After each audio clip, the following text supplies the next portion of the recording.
Hello everyone, मैं अरुण गुप्ता स्वागत करता हूं आप सबका इस वीडियो लेक्चर में। दोस्तों, यह टॉपिक जो हम पढ़ रहे हैं इसमें electrochemical effect and chemical cell, वैद्युतिक रसायन प्रभाव व सेल बेहद इंपॉर्टेंट है आपके लिए अगर आप टेक्निकल एग्जाम की तैयारी कर रहे हैं या फिर आप आईटीआई, पॉलिटेक्निक या इंजीनियरिंग कर रहे हैं। दोस्तों, यह टॉपिक बहुत ही इंपॉर्टेंट किस लिए है वो मैं आपको बताता हूं।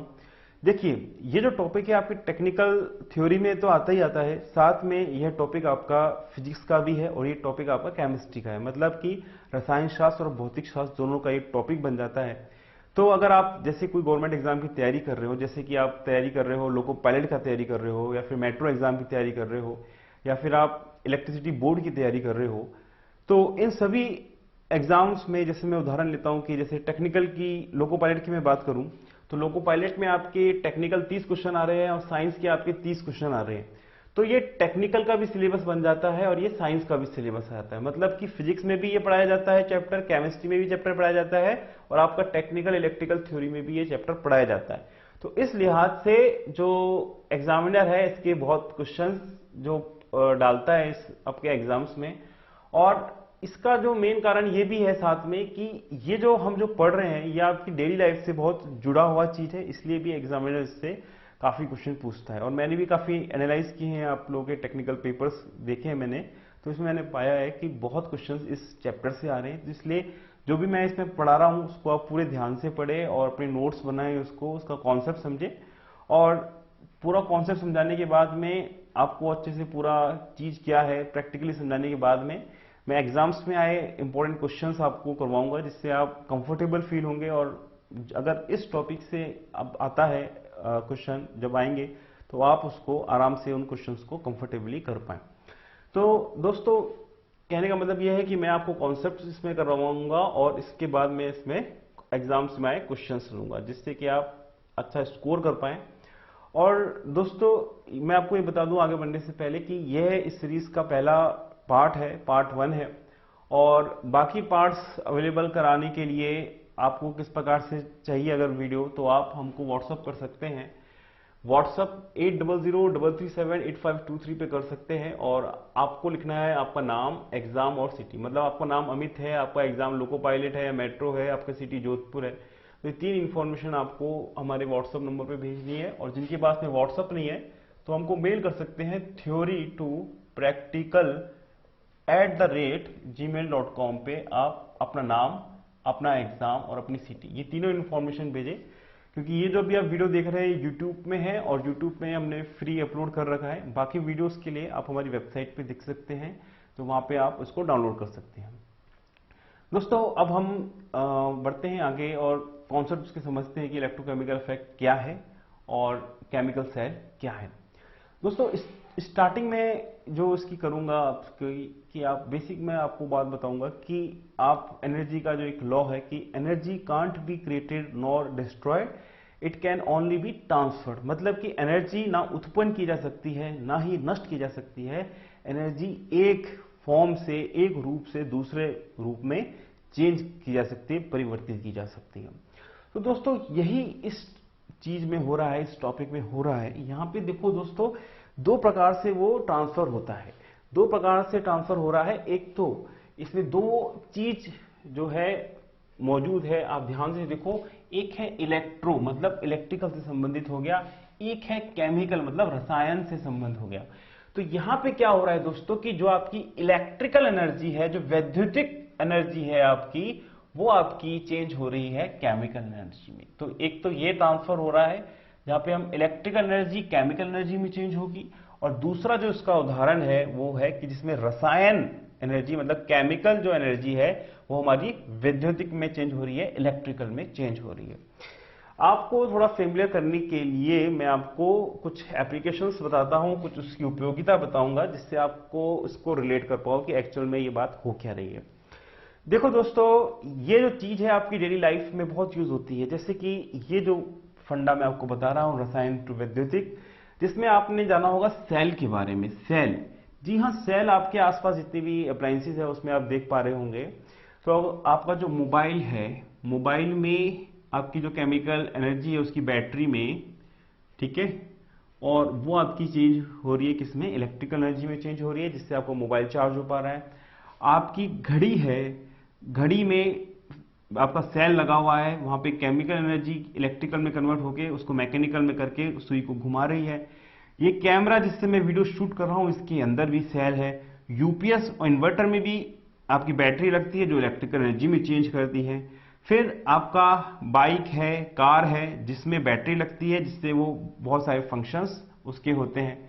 तो कहने का मतलब ये है कि आसपास से जुड़ी जितनी भी चीजें हैं आप अपने इसमें इस चीज को पाएंगे, जहां पे आपकी केमिकल एनर्जी जो है इलेक्ट्रिकल एनर्जी में चेंज हो रही है। कहने का मतलब ये है कि एक ऐसी डिवाइस है, सेल एक ऐसी डिवाइस है जिसमें हमने केमिकल एनर्जी को स्टोर किया हुआ है, और जब हम चाहते हैं, जब हमको यूज होता है, तो इन विभिन्न माध्यम से हम अपना काम करते हैं। तो हमने देखा कि यहाँ पे केमिकल एनर्जी चेंज हो रही है इलेक्ट्रिकल एनर्जी में।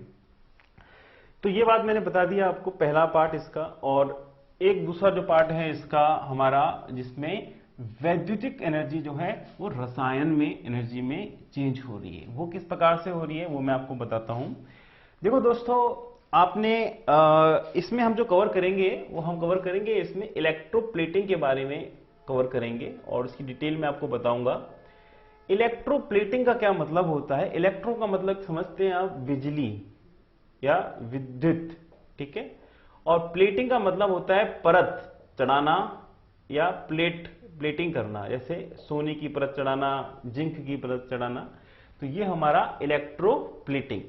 तो मैं आपको उदाहरण दे रहा हूं कि जहां पे इलेक्ट्रिकल एनर्जी को हम केमिकल में चेंज कर रहे हैं। तो इसकी मैं एक एप्लीकेशन बता रहा हूं। ऐसी बहुत सारी चीज है, जैसे कि किसी मेटल पे हम सोने की परत चढ़ाते हैं जिससे कि वो उसकी कॉस्ट बढ़ जाए, या उसके आभूषण में काम आता है, ज्वेलरी में काम इसकी एप्लीकेशन है। और एक सिंपल सी एप्लीकेशन आपको बताता हूं कि जैसे आयरन की आपने कील दिखी होगी, या फिर स्टेपलर की आपने पिन दिखी होंगी। तो जो आयरन की जो पिन है वो स्ट्रांग तो है, पर उसमें जंग लग जाने का डर रहता है।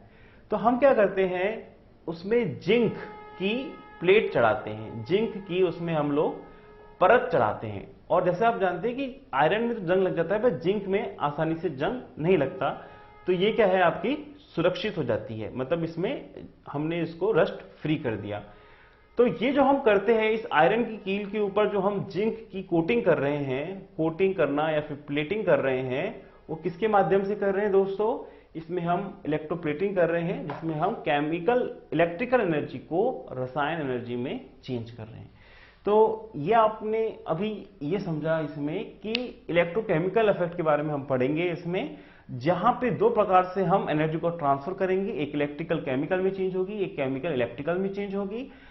केमिकल इलेक्ट्रिकल में चेंज होगी, उसके मैंने आपको उदाहरण बताए, और फिर मैंने इलेक्ट्रिकल जो है केमिकल में चेंज होगी, उसके मैंने आपको उदाहरण बताए। अब मैं इसको आपको और डिटेल में समझाऊंगा। दोस्तों, अब मैं जो आपको पढ़ाऊंगा उसको आप बहुत ध्यान से सुनना, क्योंकि अब जो मैं पढ़ाऊंगा ये इस चैप्टर का एक प्रकार से सार है, निचोड़ है, और क्वेश्चंस इस सेक्शन से बहुत ज्यादा बनते हैं। तो बेसिक कॉन्सेप्ट मैं आपको समझाने जा रहा हूं। तो जैसे मैंने अभी आपको बताया था, केमिकल टू इलेक्ट्रिकल और इलेक्ट्रिकल टू केमिकल, दो इसके पार्ट्स होंगे। तो सेल वाला पार्ट हम बाद में पढ़ेंगे, जहां पे केमिकल इलेक्ट्रिकल में बदल रही है। पहले हम पढ़ेंगे यहाँ पे इलेक्ट्रिकल जो है केमिकल में कन्वर्ट हो रही है, तो जिसको हम बोलते हैं chemical effect of electric current. तो विद्युत का रासायनिक प्रभाव क्या है। तो सबसे पहले समझिए कि ये चीज होती क्या है, और फिर हम समझेंगे कि ये चीज कैसे होती है। तो ये क्या चीज है कि इसको आप चाहे तो अपनी कॉपी में नोट कर लें।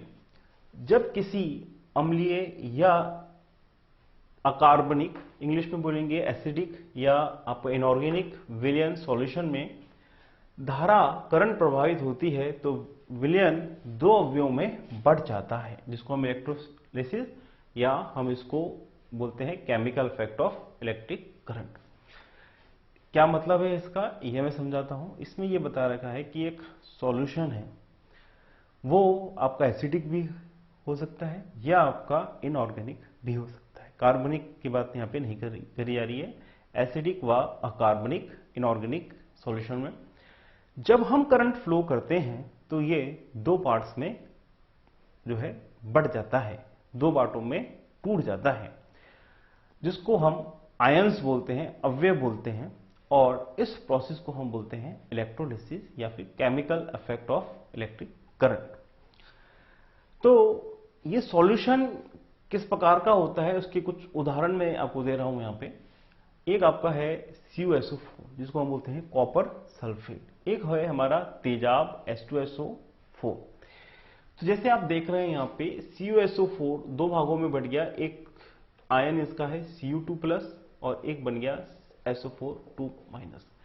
कहने का मतलब जो ये सॉल्यूशन है ये किससे बना हुआ है, कॉपर और इस सल्फेट आयन से बना हुआ है। जब हमने इसमें इलेक्ट्रिक करंट फ्लो करी तो ये दो आयन में बढ़ गया, Cu2+ और SO4 2-।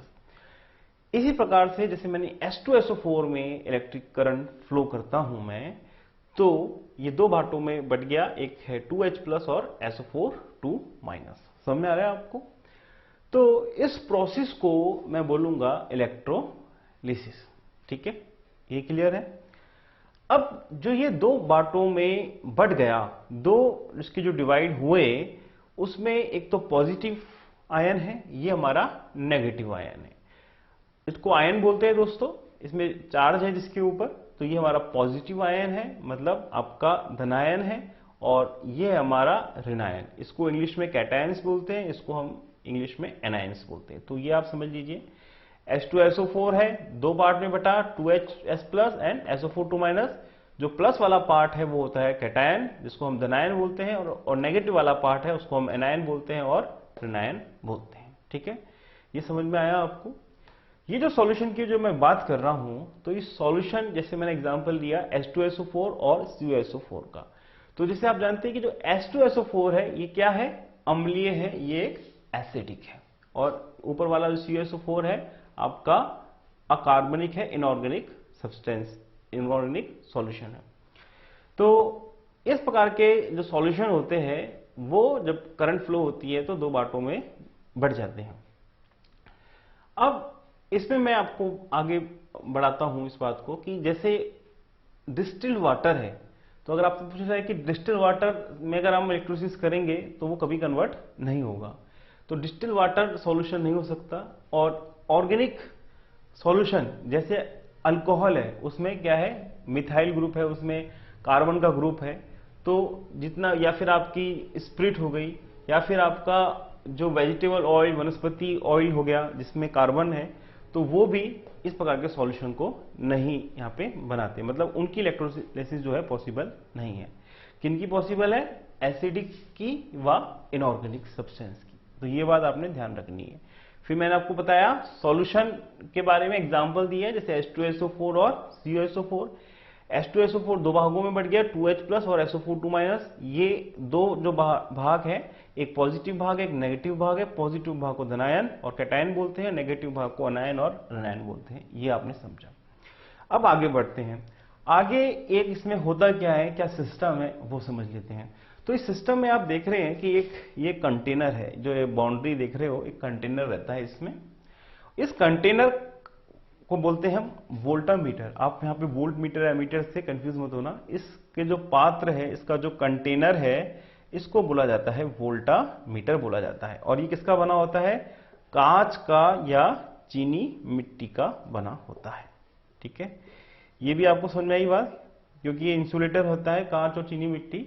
तो ये आपका है इसका पार्ट जिसको हमने बोला वोल्टामीटर। फिर एक इसका पार्ट जो है आपका, ये जो सॉल्यूशन है, ये जो सॉल्यूशन देख रहे हो वो अम्लीय H2SO4, ये है तेजाब या कोई और विलयन इसमें हो गया। तो इसको हम बोलते हैं इलेक्ट्रोलाइट सॉल्यूशन। जो ये सॉल्यूशन है उसको हम क्या बोलते हैं, इलेक्ट्रोलाइट बोलते हैं। इस सॉल्यूशन को हम क्या बोलते हैं, इलेक्ट्रोलाइट बोलते हैं। ठीक है, इसके साथ में इस सिस्टम में, इस पूरे सिस्टम की मैं आपको कहानी बता रहा हूं। तो इस पूरे सिस्टम में आपके दो रॉड्स जो है सॉल्यूशन में इमर्स्ड होती हैं, डूबी हुई होती है, जैसे आप देख रहे हैं। ये दो मेटेलिक रॉड होती है, एक होती है एनोड और एक होती है कैथोड। इनका एक का नाम है एनोड रॉड और एक का नाम है कैथोड। ठीक है, अब यहां पे जो ये एनोड होते हैं ये मेटेलिक होते हैं, मतलब मे बी ये कॉपर हो जाएगी, ये जिंक हो जाएगी, या फिर ये आयरन हो जाएगी, ये जिंक हो जाएगी। तो कोई भी मैं दो मेटल्स इसमें ले सकता हूं। डिपेंड ऑन मुझको क्या रिक्वायरमेंट है। जैसे कि मुझको मान लीजिए इलेक्ट्रोप्लेटिंग करनी है तो मैं जिंक को यूज करूंगा और आयरन को यूज करूंगा। तो इस टाइप से बेस्ड ऑन रिक्वायरमेंट आप करेंगे। जैसे आपको गोल्ड की परत चढ़ानी है तो आप गोल्ड को यूज करोगे। तो डिपेंड ऑन द रिक्वायरमेंट, आपकी जरूरत के अनुसार आप इन मेटेलिक रोड को कन्वर्ट करोगे या सॉल्यूशन को आप लोगे। ठीक है, अब आप इसमें एक जो क्वेश्चंस इसमें बनते हैं और बच्चे काफी कंफ्यूज होते हैं, तो वो मैं आपको उस चीज को याद कराऊंगा कि जो दो मेटेलिक रॉड है, एक नेगेटिव है एक पॉजिटिव है। तो जो कैथोड वाली है वो है नेगेटिव और जो एनोड वाली है वो है पॉजिटिव। ठीक है, अब फिजिक्स में हम कैथोड एनोड जब पढ़ते हैं और जो हमारे टॉपिक्स होते हैं, जैसे सीआरओ का टॉपिक होता है हमारा, ऑसिलोस्कोप का टॉपिक होता है, फिर और टॉपिक होते हैं, तो उसमें क्या है कि इसकी जो डेफिनेशन है प्लस माइनस की वो चेंज हो जाती है। तो कई बच्चे यहाँ पे कंफ्यूज हो जाते हैं क्योंकि यहाँ पे जो है कैथोड नेगेटिव है, वहां पे कैथोड पॉजिटिव होता है। तो स्टूडेंट्स इससे कंफ्यूज ना हो तो उसके लिए एक मेमोरी टिप मैं आपको बता रहा हूं, आप इसको याद कर लीजिए हमेशा के लिए, एनसीसी। एनसीसी, ये जो भी मैं आपको बात बता रहा हूं एक एक बात एग्जाम के पॉइंट ऑफ व्यू से बता रहा हूं। तो बच्चे क्या गलती करते हैं, बच्चों को कहाँ प्रॉब्लम आती है, तो अपने अनुभव के आधार में मैं आपको ये चीज बता रहा हूं। तो एनसीसी, एनसीसी आपने सुना होगा, आपके स्कूल में जो कैडेट होते हैं ट्रेनिंग दी जाती है, एनसीसी की ट्रेनिंग दी जाती है, तो उससे आप याद रखिए इसको एनसीसी। और एनसीसी का एक और फुल फॉर्म हमारा हमने क्या बनाया है, N for negative, C for, N for negative, C for chemistry और मतलब रसायन विज्ञान, और सी फॉर कैथोड। कहने का मतलब यह है दोस्तों, केमिस्ट्री में कैथोड नेगेटिव होता है, फिजिक्स में इसका उल्टा होता है, उसको आप छोड़िए, पर यहां पे आप एनसीसी याद कर लीजिए, मतलब कि केमिस्ट्री में कैथोड आपका नेगेटिव होता है, एनसीसी। ये आप समझ लिया आपने। अब ये इसको याद कर लीजिए, आगे काम आएगा। अच्छा, तो कैथोड यहां पे नेगेटिव इलेक्ट्रोड कहला रहा है और एनोड आपका पॉजिटिव इलेक्ट्रोड कहला रहा है। अच्छा, अब आपने करना क्या है, यहां पे एक डीसी सप्लाई हम लेंगे। दोस्तों मैंने बताया यहाँ पे इलेक्ट्रिक करंट का अफेक्ट हो रहा है, मतलब इलेक्ट्रिक एनर्जी को हम केमिकल एनर्जी में चेंज कर रहे हैं, तो मतलब हमको इलेक्ट्रिकल सप्लाई की आवश्यकता है, हमको एक डीसी सप्लाई की यहाँ पे आवश्यकता है जो इलेक्ट्रिक एनर्जी दे पाए। ये सोर्स है या फिर स्रोत इसको आप बोलते हैं हिंदी में। तो दोस्तों यहां पे ध्यान देने वाली बात यह है, और एग्जाम में क्वेश्चंस किस प्रकार से बनते हैं वो आप जानिए। कैटायन जो है पॉजिटिव होते हैं और एनायन नेगेटिव होते हैं। तो कैथोड तो नेगेटिव होता है, तो उससे आप कंफ्यूज मत होना।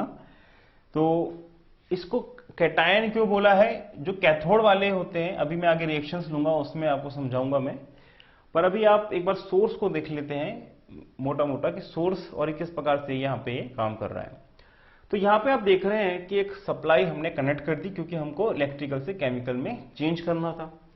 अब यहाँ पे जो करंट फ्लो हो रहा है, मतलब मान लीजिए पॉजिटिव है और ये नेगेटिव है, तो पॉजिटिव मैंने एनोड से लगाया हुआ है और नेगेटिव मैंने नेगेटिव से लगाया हुआ है। ठीक है, अब आप यहाँ पे देखेंगे कि करंट यहाँ से फ्लो होगा, या करंट यहाँ से फ्लो होगा। अच्छा दोस्तों, मैं आपको एक और चीज आगे बढ़ने से पहले इंपॉर्टेंट बताऊंगा कि बच्चों को काफी कंफ्यूजन रहता है, उसको मैं क्लियर कर देता हूं। करंट क्या होता है, करंट होता है rate of flow of electron, मतलब जितने एक समय में जितने इलेक्ट्रॉन्स बह रहे हैं उसको हम बोलेंगे करंट। तो करंट की अगर डायरेक्शन इस प्रकार से मैं बता रहा हूं तो समझना कि इलेक्ट्रॉन की जो डायरेक्शन है वो इस टाइप से है। जो हम बोलते हैं करंट बह रहा है, तो वो एक्चुअली इलेक्ट्रॉन बहते हैं और वो उल्टी दिशा में, इस दिशा में बह रहे होते हैं। तो एक्चुअली क्या है, इलेक्ट्रॉन ही बहते हैं, और एक साइंटिफिक हिस्टोरिकल रीजन से, ऐतिहासिक रीजन से उसको अपोजिट डायरेक्शन को हम करंट नाम देते हैं। इसका कोई लॉजिक नहीं है, पर आपने अभी मेन बात ये ध्यान में रखनी है कि जो करंट फ्लो हो रही है उसके अपोजिट डायरेक्शन में इलेक्ट्रॉन बहते हैं। ठीक है, क्लियर है, ये बात आपको सबको समझ में आ गई कि ये बात जो करंट के अपोजिट डायरेक्शन में इलेक्ट्रॉन बहते हैं, ये आपने क्लियर कर दिया। तो ये है डीसी सप्लाई जिसका एक एंड है पॉजिटिव, एक एंड है नेगेटिव। तो पॉजिटिव से करंट निकलेगा, करंट पॉजिटिव से हमेशा निकलता है, इस बात को आप समझते हैं, पॉजिटिव से हमेशा करंट निकलता है। आपने पढ़ा होगा जैसे पॉजिटिव प्लेट है, नेगेटिव प्लेट है, सप्लाई है, तो आप ये लोड है, तो करंट कैसे फ्लो होगा, पॉजिटिव से नेगेटिव। पर इलेक्ट्रॉन का ये होगा करंट फ्लो ऐसे, बट जो इलेक्ट्रॉन फ्लो होंगे वो अपोजिट डायरेक्शन में होंगे, ठीक है। तो अगर करंट जो है वो ऐसे फ्लो कर रहा है, करंट की डायरेक्शन अगर ऐसे फ्लो कर रही है, एनोड पे जा रही है, फिर सॉल्यूशन है, फिर कैथोड है, और फिर कैथोड के बाद में फिर ये ऐसे आ रहा है, यहाँ पे नेगेटिव एंड पे आ रहा है, तो ये एक क्लोज सर्किट बना रहा है। ये एक प्रकार का सर्किट ही है दोस्तों, ठीक है, जिसमें ये पॉजिटिव है, ये नेगेटिव है, और ये सॉल्यूशन है, जो आपको पूरा एक क्लोज सर्किट बात आपको बना रहा है। तो यहां पे जो करंट बहा, ऐसे करके ऐसे ऐसे ऐसे करके करंट बहा आपका, मतलब करंट डायरेक्शन हो गई आपकी ऐसे, ध्यान देना इस बात को। तो इलेक्ट्रॉन की जो डायरेक्शन हैगी वो होगी अपोजिट, मतलब इलेक्ट्रॉन आपके अपोजिट जा रहे हैं यहां पे, ये भी क्लियर है आपको। अच्छा, ये चीज समझना इलेक्ट्रॉन के फ्लो से आसान है चीज, तो मैं इलेक्ट्रॉन के हिसाब से बता रहा हूं। करंट फ्लो हो रही है आपकी ऐसे, और इलेक्ट्रॉन फ्लो हो रहे हैं आपके ऐसे, ठीक है। तो ये आपने मेन बात समझी, जो मैंने आपको डायरेक्शन संबंधी इसमें बात बताई। आपको मालूम पड़ा कि कैथोड एनसीसी क्या है, एनोड के बारे में मालूम पड़ा, और सप्लाई में करंट कैसे फ्लो हो रहा है, इलेक्ट्रॉन कैसे फ्लो हो रहा है, ये आपको मालूम पड़ा। अब मैं एग्जैक्टली आपको बताने जा रहा हूं कि इस वोल्टामीटर में, इस पात्र में, इस कंटेनर में एक्चुअल में हो क्या रहा है।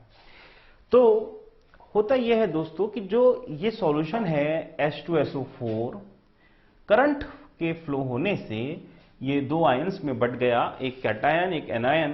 कैटायन है हमारे पॉजिटिव 2H+, और एनायन है हमारे SO4 जो कि नेगेटिव है। ये बात आपको समझ में आ गई। यह है मेटल की दो रोड, एक है प्लस एक है माइनस। अब दोस्तों ये है नेगेटिव पार्ट है, और यहां से इलेक्ट्रॉन आपके फ्लो हो रहे हैं, ठीक है।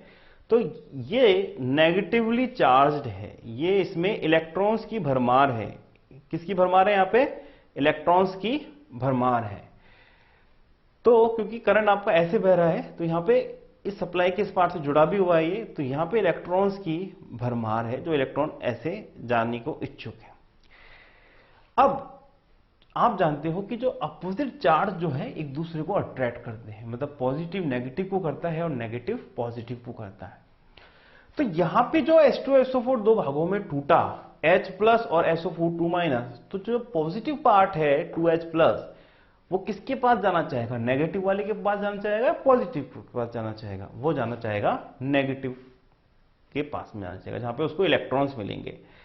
तो ये 2H+ जो है वो बड़ा आपका इस कैथोड की तरफ वो बढ़ता है, और SO4 क्योंकि नेगेटिव है, एक एनायन है, वो बढ़ता है एनोड की तरफ।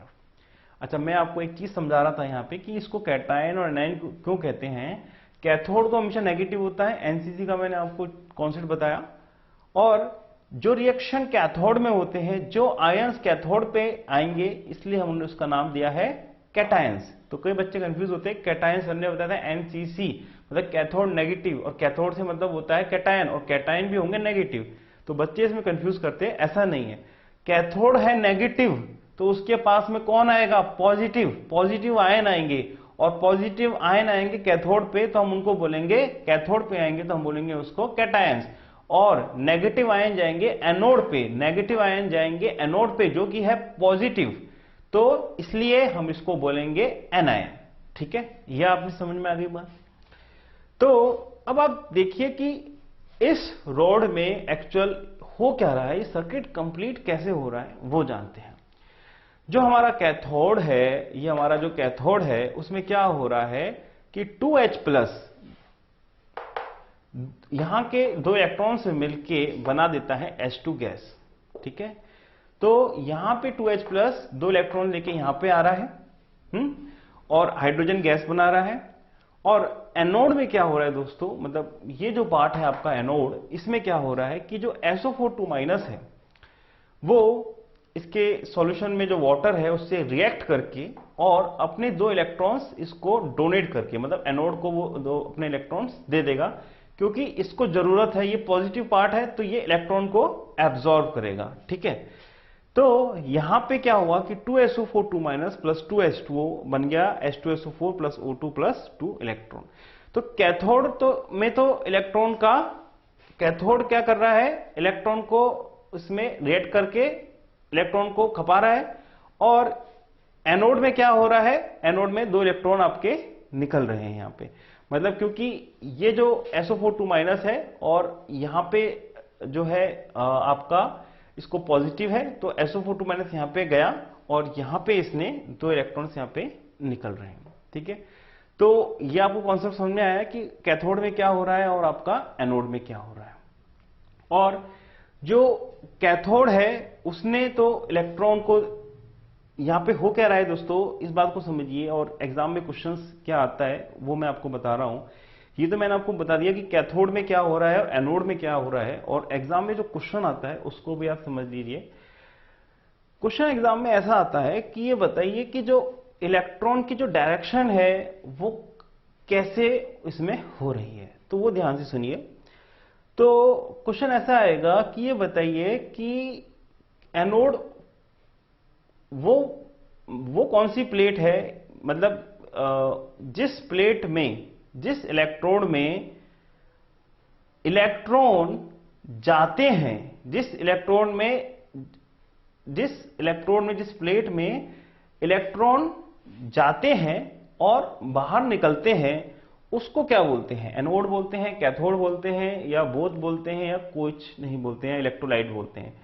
तो इस प्रकार के आपके क्वेश्चंस इसमें बैठे। तो इसमें आप ध्यान से देखो दोस्तों कि करंट की डायरेक्शन है ऐसे, करंट डायरेक्शन है ऐसे, मतलब पॉजिटिव से नेगेटिव, इलेक्ट्रॉन की डायरेक्शन है ऐसे। तो यहां पे दोस्तों क्या हो रहा है कि यहां पे इलेक्ट्रॉन यहां पे आपके इस जगह से निकलेंगे, क्योंकि इलेक्ट्रॉन की डायरेक्शन ऐसे है। तो इलेक्ट्रॉन यहां से गए, यहां से जाएंगे, मतलब इस रॉड से सॉल्यूशन में जा रहे हैं। ठीक है, इस रॉड से सॉल्यूशन में इलेक्ट्रॉन जा रहे हैं। ये 2H प्लस था, इसको 2 इलेक्ट्रॉन किसने दिए, कैथोड ने दिए, तो इलेक्ट्रॉन इसमें गए।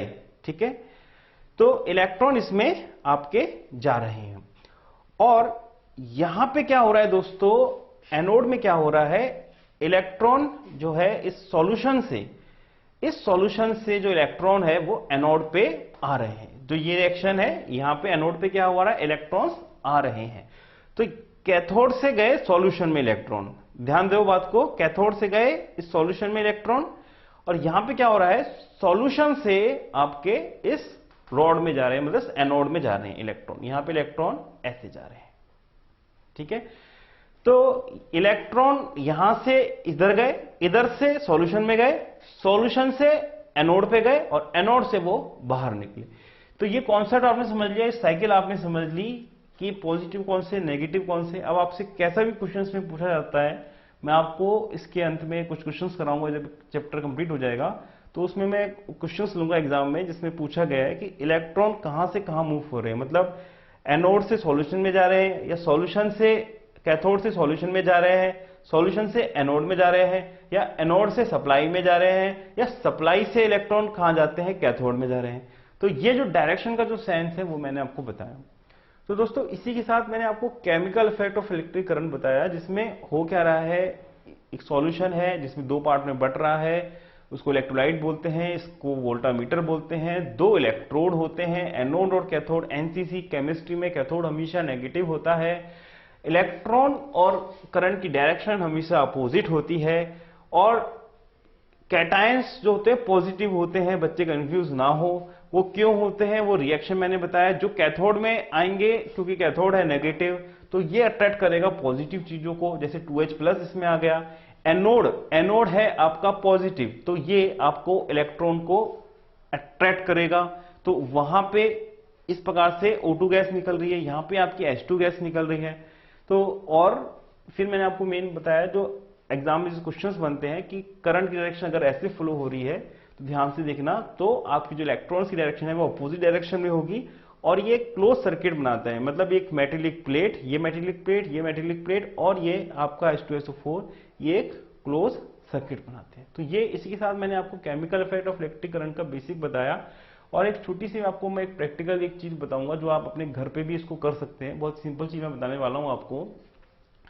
ये जो सिस्टम है आप अपने घर में बना सकते हैं, और आपको शायद यकीन नहीं आया कि सर मजाक तो नहीं कर रहे, बट ऐसा नहीं है, ये एक हकीकत है किस प्रकार से आपको प्रैक्टिकली इसको कर सकते हैं। आप एक काम करो, आप जो है एक ले लो, आप आलू ले लो आप, ठीक है, आलू पोटैटो आप ले लो, और उस आलू में आप एक तो घुसा दो आप कील, और नई कील घुसाना, क्योंकि जो कील लोहे की होती है उस पर जिंक लगा रहता है, तो नई कील में जिंक लगा रहता है, तो आप नई कील ले लेना, ठीक है। तो ये तो हो जाएगी आपकी जिंक का काम कर जाएगी यहाँ पे।